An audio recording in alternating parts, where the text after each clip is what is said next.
Platícame, ¿de qué vamos a hablar el día de hoy? Fíjese que a propósito estuve comentando con Enrique hace unos días. Me preguntaba cómo veíamos lo del descuento que autorizaban los diputados en la nueva reforma al salario de los trabajadores, que al parecer también comentábamos que no pasaría en senadores y que inclusive no estaba muy de acuerdo el presidente de la República respecto de eso. A propósito de ello, habríamos de ver algunos aspectos de protección del salario, ya en lo que está legislado actualmente. Fíjese, existe en la Organización Internacional del Trabajo, en la OIT, el convenio 95. México es firmante de ese convenio y está en actividad, está activo. Este convenio habla de la protección del salario, excepto, dice que se puede hacer descuentos al salario en la modalidad que las propias leyes del país que corresponda lo permitan. Así es que sí hay esa posibilidad de descuentos. Trasladando eso a la Constitución Política, al artículo 123 constitucional, encontramos que el salario mínimo no es sujeto de descuentos, excepto en las modalidades también que la ley señala. ¿Y qué señala la ley? En la ley vamos a encontrar entonces dos aspectos. Uno que es el salario mínimo, que redundando es la cantidad mínima que recibe el trabajador por su trabajo. Y la cantidad mínima es el salario mínimo. Pero también tenemos un concepto de salario que puede estar por encima del mínimo. La pregunta es, aquí entonces tendríamos dos aspectos en el salario, el mínimo y el que es superior al mínimo. La pregunta es, este mínimo ya sabemos que tiene unas modalidades de descuento, el otro también tendría nada más esas modalidades de protección para descuentos.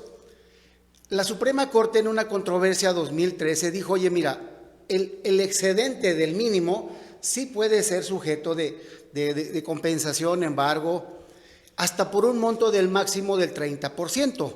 Y entonces la Corte distingue dos naturalezas, uno mínimo y uno superior al mínimo. Y sabemos que el superior al mínimo sí puede ser. El mínimo no, el mínimo tiene la protección, solamente dice la ley. Solamente el mínimo puede ser sujeto de descuento, compensación por cuestiones alimentarias, pensiones alimentarias, Infonavit, Fonacot, pago de rentas. Recordemos que en la Ley Federal del Trabajo se establece que el patrón puede dar en renta habitaciones a los trabajadores y de ahí da esa naturaleza. Así es que entonces el mínimo sí tiene 4 hipótesis de descuento, mientras que el general tiene diversas otras hipótesis más. Dentro de estas, y viendo ahí a don Bulmaro, encontramos, por ejemplo, una modalidad muy interesante. Fíjese, antes de la reforma de 2012, antes de la reforma de 2019, se establecía como obligación del patrón en el artículo 132, aquella de descontar de los trabajadores las cuotas sindicales, hasta por el monto, decía, que lo permitieran sus estatutos. Con la reforma de 2019, se quita esa obligación ya al patrón. Ya se establece que si el trabajador no quiere que le descuenten su cuota, entonces el patrón ya no tiene por qué hacerlo. En este aspecto se llegó a la pregunta de, entonces ya no se van a descontar cuotas de los sindicalizados, y se dijo, no, solo el patrón no tiene la obligación de descontarlas si el trabajador no quiere. Pero es una obligación del trabajador pagar sus cuotas, solo que el sindicato tendrá que ver cómo se las cobra. Y entonces esa es la modalidad en la naturaleza. Claro, de una manera directa. Claro. Entonces, a propósito de lo que decíamos del salario. Oye, abogado, y una pregunta fuera de todo esto y sin entrar en detalles, porque nos vamos a meter en problemas tú y yo si entramos en detalle.